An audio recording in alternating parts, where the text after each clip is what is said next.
Commissioner, dear colleagues, the horrific attacks in Kavel village, where innocent Christians, including their pastor, were brutally killed, is yet another tragic reminder of the escalating violence against Christian communities in Nigeria. Sadly, this is not an isolated incident. Nigeria has become one of the most dangerous places in the world to be a Christian. Across the country, Christian communities face repeated attacks by Fulani militants, Boko Haram, and other organized groups. Violence is part of a broader and deeply worrying pattern of persecution. EU must therefore strongly condemn these attacks and press on the Nigerian government to step up its fight against the armed militant groups responsible for this violence. I call on the Commission to give an urgent attention to the worrying situation of Christians in Nigeria and all persecuted religious communities in Nigeria. We had a very fruitful discussion this morning with the newly appointed EU Special Envoy on Religious Freedom, Mairead McGuinness, and I look forward to working with her to help Christian and other religious groups to facing persecution. Thank you very much. We must start talking about one thing: Christianophobia. I know it is not as trending as defending Islam in this chamber, but for once, could we pay attention to what is happening to Christians in Nigeria? In rural villages, believers have been attacked, displaced, and killed by armed extremist actors like Boko Haram and other jihadist militias. It is no coincidence that the persecution of Nigerian Christians is heavily concentrated in the country's northern regions. We have just received a news that the European Parliament has listed Nigeria as the worst country to live in as a Christian. Look at this news. It says, genocide. European Parliament labels Nigeria worst country to live in as Christian over unchecked faithful persecution under Muslim presidency. When I read this news, I smiled. I said, wait, is it because of the Muslim presidency that made them to label Nigeria the worst country? Well, if that is the case, I don't know when it's going to stop, because President Ahmed Bola Tinubu just picked Shettima again as his running mate come 2027. So, if they eventually win, we don't know what happens next.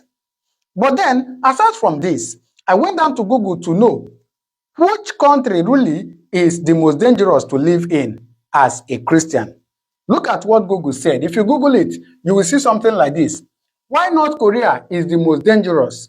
Nigeria is the deadliest country for Christians, recording the highest number of faith-related murders and violence globally. So North Korea is the most dangerous, and Nigeria is the deadliest. So you watching me, you will pick where you want to stay. Do you want to stay in the most dangerous, or do you want to stay in the most deadliest, or the deadliest rather? All right, where do you want to stay? But then, going down to this news, as you can see, this news was posted on the 9th day of July, 2026. So please, we're going to go down to know what the European Parliament are saying and why they make this kind of utterance, all right? So please, I want to beg you to stay with me. If you go down to this news, it says, look at this, it says, the European Parliament's decisive intervention was triggered by the latest in a long, devastating pattern of violence against Christian communities in Nigeria's Middle Belt region. Okay? In an overnight raid on June 22nd, jihadist Fulani terrorists descended upon Kewe village in Boko's local government area of Plateau State. Are you hearing? Okay? According to local residents, militants entered the village after midnight, moving systematically from door to door and shooting anyone who attempted to flee. Are you hearing what happened on the 22nd day of June this year, 2026? That militants entered this village that is called Kewe village in Plateau State, and they were going door to door, shooting people that are trying to flee. Okay? The calculated assault left over 20 Christians dead, including Reverend Marcus Nayam, a local pastor of the Church of Christ in Nations, who was murdered alongside members of his congregation. So as they were, carrying out this attack, they unalived this pastor. Not only him, and his congregation too. No community should have to bury its pastor and its children because they follow Christ, said Sin Nelson, Senior Counsel for Global Religious Freedom at Alliance Defending Freedom, ADF. The massacre in Kewel is not an isolated tragedy. It is part of a devastating and well-documented pattern of violence against Christians in Nigeria. This is what, a member of the European Parliament is saying. All right? Now, moving forward, it says, the resolution serves as a several international rebuke of the Nigerian government's failure to protect its citizens. Okay? Members of the European Parliament strongly condemned the Kewel massacre and formally called on the European Union Special Envoy for the promotion of freedom of religion or belief to pay immediate specialized attention to the rapidly deteriorating situation. So they are calling on the European Union, envoy to pay a very special attention to what is going on in Nigeria. Okay? During the heated parliamentary debate, member of the European Parliament, Miriam Lexman, co-chair of the European Parliament Intergroup on Freedom of Religion, Belief and Conscience, underscored the relentless nature of the crisis. Across the country, Christians face repeated attacks by Fulani militants, Boko Haram, and other organized groups, Lexman stated. Violence is part of a broader and deeply worrying pattern of persecution. This is what the European Parliament are saying about Nigeria. Okay? The European Parliament has demanded that Nigerian authorities radically strengthen counter-terrorism operations against armed militants in the Middle Belt, intensify efforts to dismantle Boko Haram and the Islamic State West African Province, ISWAP, and fix fundamentally broken early warning security systems. So that is what, or the order, the European... Chair, Commissioner, dear colleagues, the horrific attacks in Kewel village where innocent Christians, including their pastor, were brutally killed is yet another tragic reminder of the escalating violence against Christians communities in Nigeria. Sadly, this is not an isolated incident. Nigeria has become one of the most dangerous places in the world to be a Christian. Across the country, Christian communities face repeated attacks by Fulani militants, Boko Haram, and other organized groups. Violence is part of a broader and deeply worrying pattern of persecution. EU must therefore strongly condemn these attacks and press on the Nigerian government to step up its fight against the armed militant groups responsible for this violence. I call on the Commission to give an urgent attention to the worrying situation of Christians in Nigeria and all persecuted religious communities in Nigeria.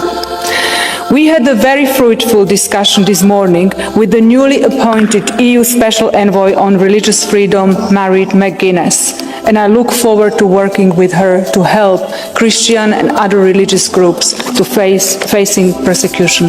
Thank you very much. We must start talking about one thing, Christianophobia. I know it is not as trending as defending Islam in this chamber, but for once, could we pay attention to what is happening to Christians in Nigeria? In rural villages, believers have been attacked, displaced, and killed by armed extremist actors like Boko Haram and other jihadist militias. It is no coincidence that the persecution of Nigerian Christians is heavily concentrated in the country's northern regions. A region where several states have Muslim majorities and have adopted Sharia law. This House simply cannot look away. It must find its backbone and defend the Christian world globally and in Europe as well.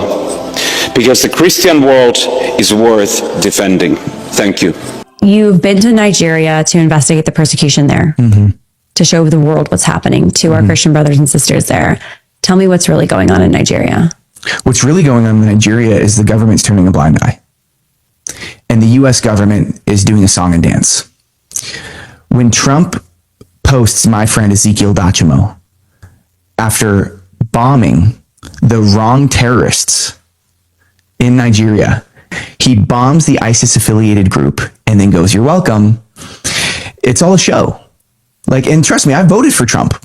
I like a lot of what he does, but it's comical what's happening right now in Nigeria, where the Nigerian government is claiming that this genocide doesn't exist.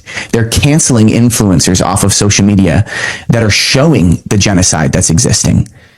They're giving very little protection for pastors that are being killed. They're taking the US soldiers and allocating them to regions that actually don't need that much help. So what's happening in Nigeria is it's a full-on sham.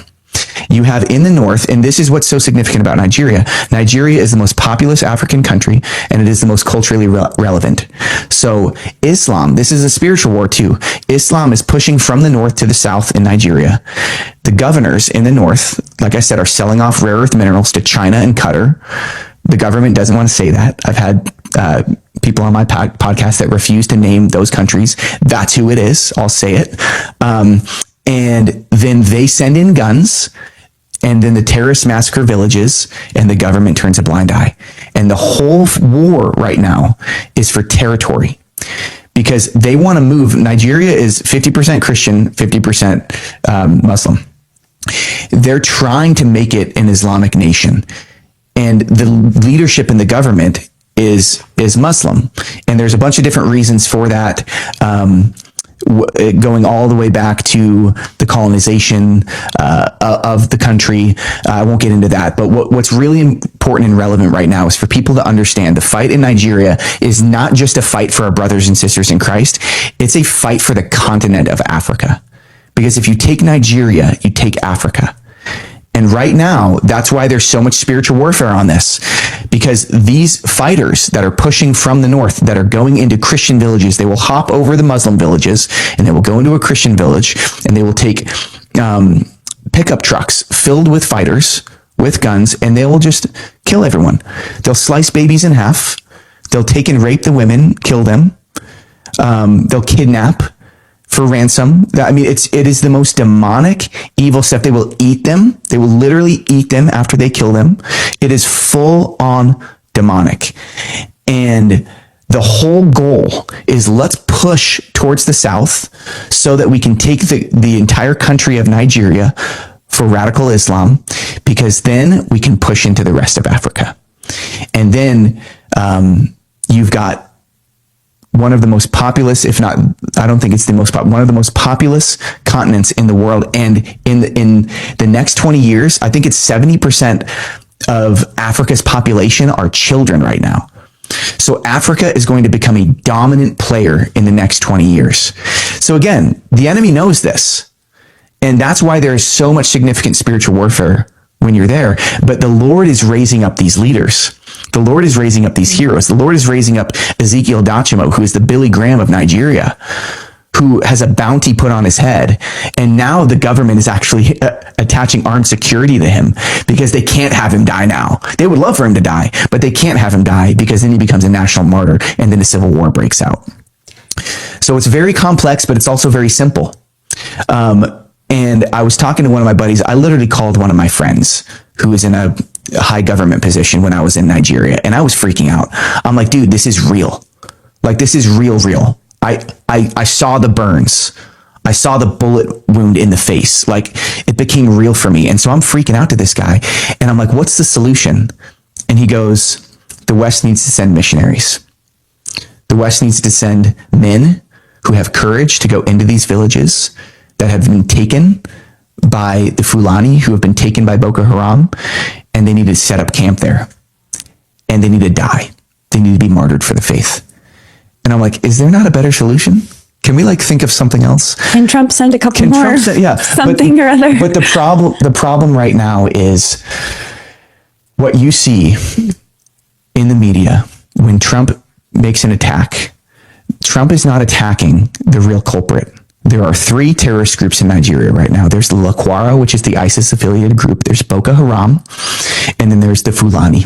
And they're all Islamic? Yes. The Fulani are migrant herders. This is why it's a little bit more complex. This is why Trump will just bomb the ISIS affiliated group and be like, we did it. It's like, no. The Fulani are the ones going into the middle belt right now, and they are just wiping out villages. And that is a more complex issue because not all of the Fulani are evil, but a lot of them are. So you can't just look at the Fulani. It's a whole migrant herder people group. They're like shepherds. And Fulani is a sign of their ethnicity or of their religion? It's a sign of their ethnicity. It's a people group. And, yes. and this is where we were mentioning the media. This is where the reporting is such a disaster because there's either no reporting or they're saying, no, it's not a Christian persecution. It's Right. inter-people fighting. It's like tribal fighting. And so anybody who gets killed in Nigeria, they're not killed because they're Christian. They're killed and they happen to be Christian. They're watching these terrorists jump the Muslim village and then go and take out the Christian village. I'm not saying Muslims aren't being killed. There is tribal fighting in northern Nigeria, but that's not the issue we're talking about. We're talking about a genocide of Christians in Nigeria. We're talking about a country that was 70% Christian and is now 50% Christian.